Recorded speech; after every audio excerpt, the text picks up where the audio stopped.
Bismillahirrahmanirrahim. Elhamdülillah Rabbil alamin. Bütkül alamdın Rabbisi olgan Allah Subhanallah Teala'ga çeksiz maktolar bolsun. Allah Subhanallah Teala'nın süyüktü paygamberi Muhammed sallallahu aleyhi ve sellem'ga salam jana salavatlar bolsun. Urmattуу mekendeşler, Allah Subhanallah Teala bizdi uşul dünyöge jaratıp, özünün ökümü menen bizge жашоо берип жатат, ömür verip, жашоо verip, baktılılıktı jana baktısızlıkты berүүчү zat Allah Subhanallah Teala. Emi insan, bardıq insan baktılуу болгусу келет. Baktılуулuk деген emne? Negizi ardıq adamdın, ayal bolsun, erkek bolsun, жаш bolsun, kары bolsun, kayсы улутта болбосун, бардығы baktılуу болгусу келет. Эми ошол baktılуулuk деген emne? Baktılуулuk деген байлыкта жок, бийликте жок, кедейликте жок dedi. Пайгамбарыбыз саллаллаху алейхи ва саллям байлыкта жок болсо, бийликте жок болсо, кедейликте жок болсо, ал кайда ал бакыт? Bir söz менен айтканда, бактылуулук бул жүрөктүн тынччылыгы dedi. Пайгамбарыбыз саллаллаху алейхи ва саллям айтты буну. Бактылуулук жүрөктүн тынччылыгы деп жатат.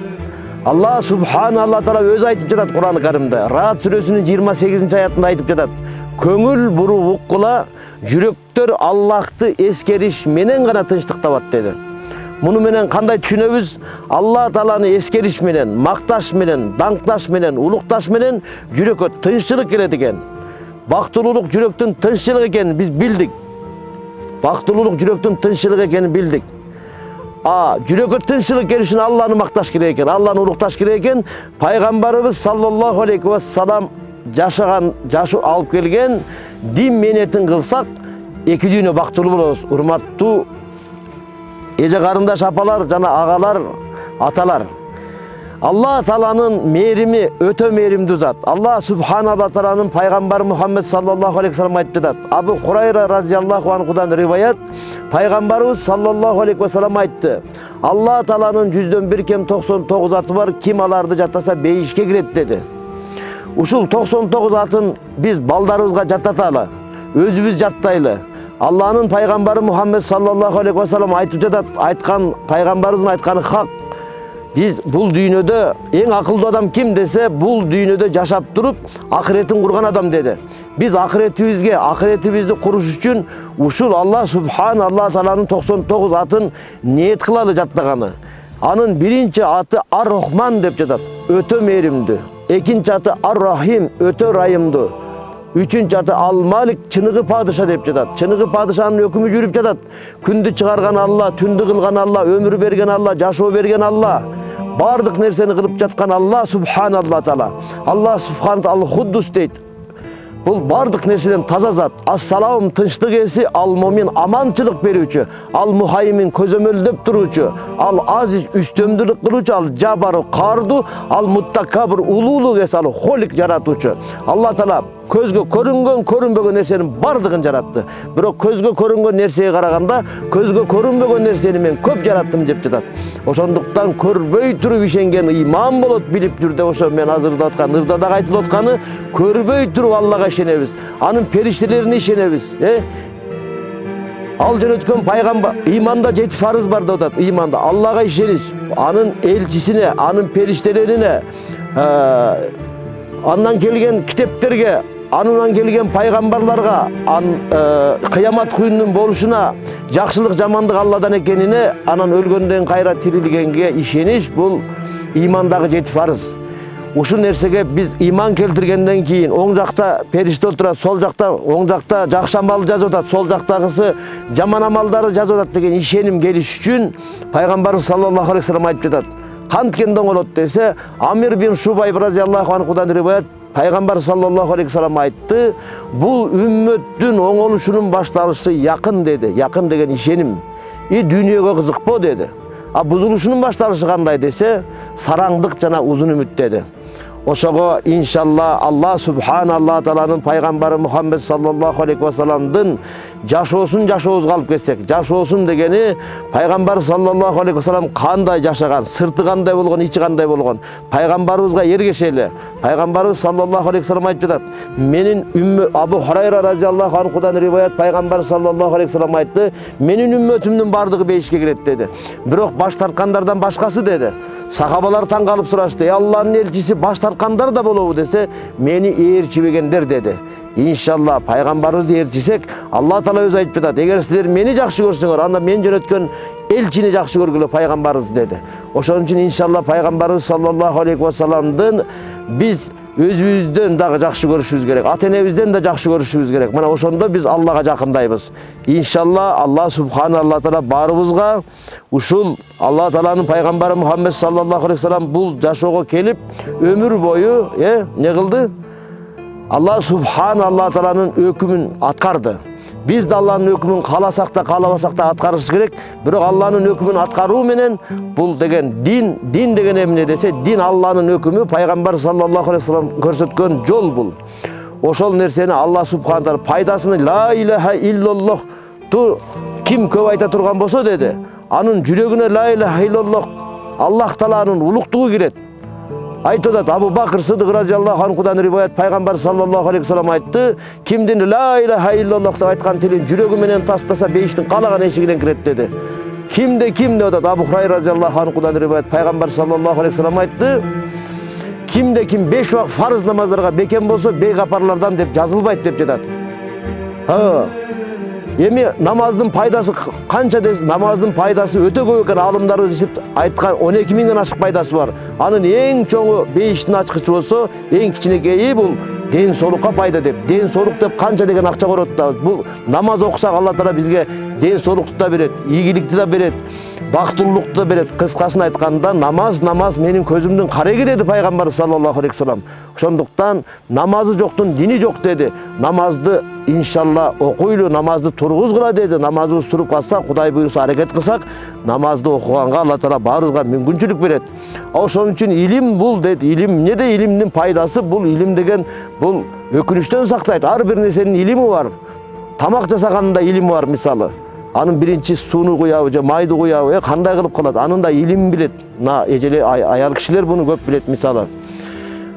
Ошол эле кийингенде дагы өзүнүн оң жактан кийип, сол жактан чечип дегендей баардык нерсенин илимин алыш үчүн айтып жатат. Абу эми Али разияллаху анхудан риваят пайгамбар саллаллаху алейхи ва саллам айтты, кимде ким Кур'ан-ы Каримди окуса, жаттаса дейт, аны Алла Таала бейишке киргизет дейт.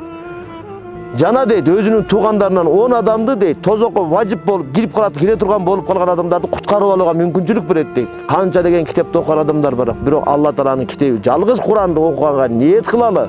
Кур'ан-ы Карим деген шафаат кылат. Кур'ан-ы Карим ушунчалык шафаат кылат, пайгамбарыбыздан дагы өтүп Алла субхана Таала менен талашат. Менин сөзүм бул, сен анда мени өчүргүн деп Кур'ан айтып атат. Кулу бисмиллахир рахманир рахим.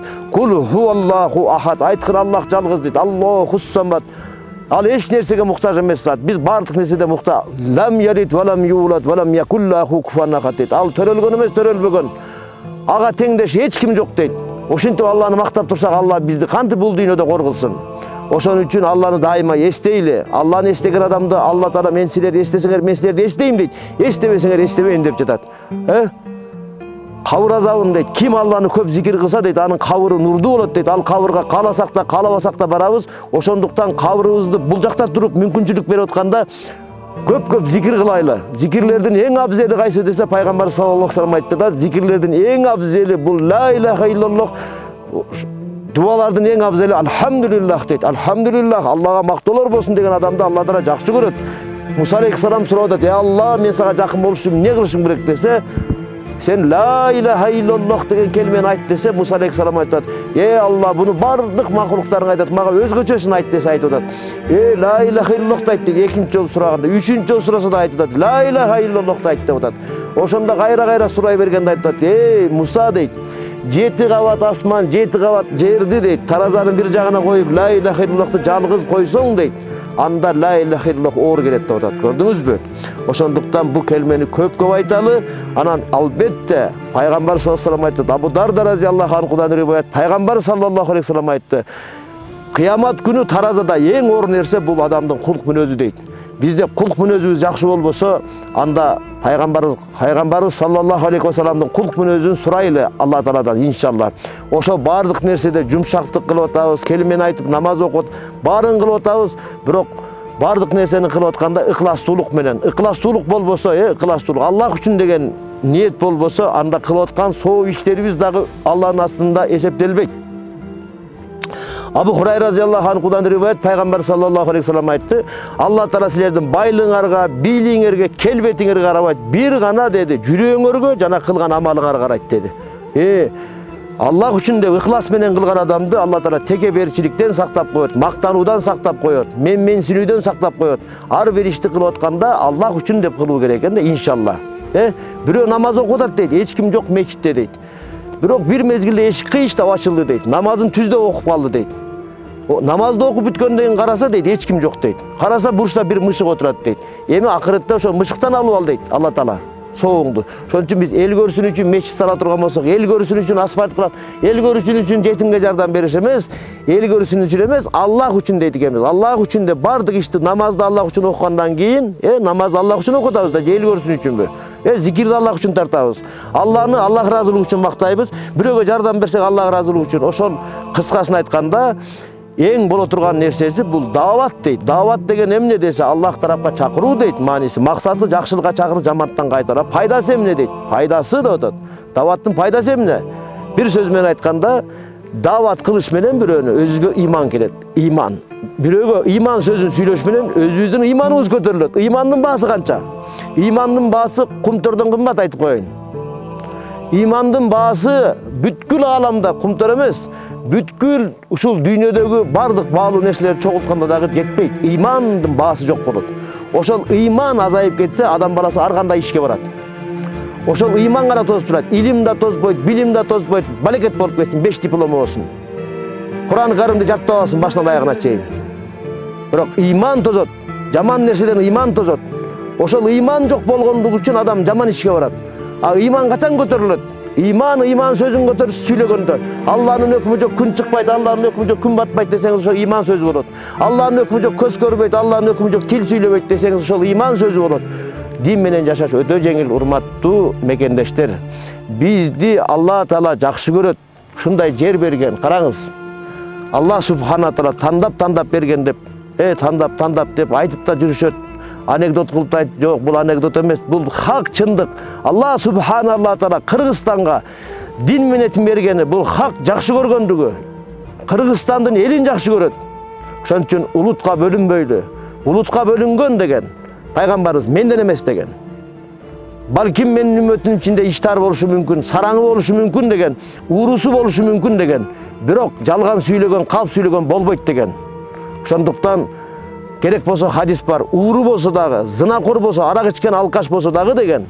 Бирок акыркы сөзү ла илаха иллаллах болсо ал бейишке кирет деди. Сахабалар кайра сурашты. Алланын элчиси, ошондой ууру болсо, зынакор болсо, арак ичкен адам болсо, ошол адам да бейишке киреби десе, кайра сурай бергенде айтышты, силер каалайсыңарбы, каалабайсыңарбы, ал адам бейишке кирет деди.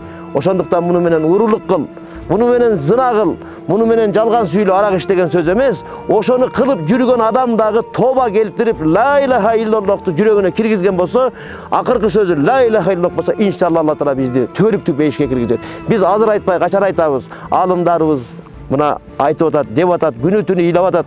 Ошого иншалла угалы, сыйлайлы алымдарды.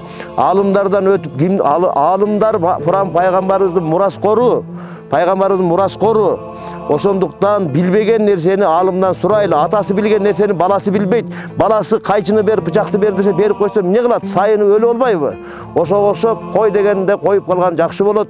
Алла субханалла таала бизге иман хидаят берсин. Амин. Алла субхана таалага 99 атын айтып дуа кылыш менен Алла Таала айтат. Менин кереметтүү аттарым бар деп атат. Менин атым менен дуа кылгыла, мен дуаңарды кабыл кылам деп жатат. Ошого азыр 99 атын айтып дуа кылалы. Амин, амин деп туралы. Алла Таала сөзсүз кабыл кылат иншалла. Амин. Алхамдулиллахи роббил аламин. Ya Allah, ya Allah, ya Allah. Ya Rahman, Rahim, Al-Malik, Al-Hudus, As-Salam, Al-Mumin, Al-Muhaymin, Al-Aziz, Al-Jabbar, Al-Muttakabir, Al-Kholik, Al-Bari, Al-Musaviru, Al-Ghafar, Al-Kahar, Al-Wahhab, Al-Razak, Al-Fatah, Al-Alim, Al-Qabizu, Al-Basitu, Al-Khafiz, Al-Rafi, Al-Muiz, Al-Muzil, Al-Sami, Al-Basiru, Al-Hakamu, Al-Adilu, Al-Latif, Al-Khabiru, Al-Khalimu, Al-Azim, Al-Ghafur, Al-Shakuru, Al-Aliyu, Al-Kabiru, Al-Hafizu, Al-Mukitu, Al-Hasibu, Al-Jalilu, Al-Karimu, Al-Rakibu, Al-Mujibu, Al-Wasiyu, Al-Hakimu, Al-Wadudu, Al-Majidu, Al-Baisu, Al-Shah vahidu al hakku al vakilu al koviyu al matinu al vali al hamidu al muhsi al mubdi al muidu al muhyi al mumitu al hayyu al qayyum al vacidu al macidu al vahidu al ahadu al samadu al qadiru al muhtadiru al muqaddimu muvahhiru al avalu al ahiru al zohiru al batinu al vali al muttaali al baru al tawavu al muttakimu al afufu al raufu malik al mulk zul jalali wal ikram al muhsit al jami al goni al mugni al mani al zoru al nafi al nuru al hadi al badi al baki al varis al rashid al sobru. Allahumma salli ala seyyidina Muhammad ala ali Muhammad kama salayta ala İbrahim ala ali İbrahim inneke hamidun majid. Allahumma barik ala Muhammedin ala ali Muhammad kama barakta ala İbrahim ala ali İbrahim inneke hamidun majid. Yaratkan Allah'ım özüңгө мактоолор болсун. Пайгамбар Muhammed sallallahu aleyhi ve sellem урматы үчүн Allah'ım биздин şu dualarыбызды кабыл кылгын. Allah'ım mamleketibizge tınçılık bergen. Ya Allah subhanallah taala mamleketimizin başçılarına iman hidayet bergen. Allah subhanallah taala bizdin elibizge Allah taala jaratkan Allah'ım asman жерден келген балейден барыбызды сактагын Allah'ım. Ya Allah'ım ынтымак берген Allah'ım. Ya Allah'ım bir-biribizди Allah'ım keçirişeyle. Ya Allah subhanallah taala bizge Allah subhanallah taala ıkılastуулuk bergen Allah'ım. Allah subhanahu taala din menetine bizi toluk kabul kılgın Allah'ım. Bilip bilbey kılgan күнөөлөрүбүздү keçirgin Allah'ım. Күнөөсү жок адам болбойт, бардык адам күнөөлүү, бирок күнөөсүн мойнуна алган Алладан кечирим сураган адам акылдуу адам. Allah subhanahu taala асман жерде толтура күнөөңөр болсо дагы менден кечирим сурагыла, мен кечирем дейт. Ошондуктан ууру бол, каракчы бол, ынсабың менен бол деген кыргызда жакшы сөз бар.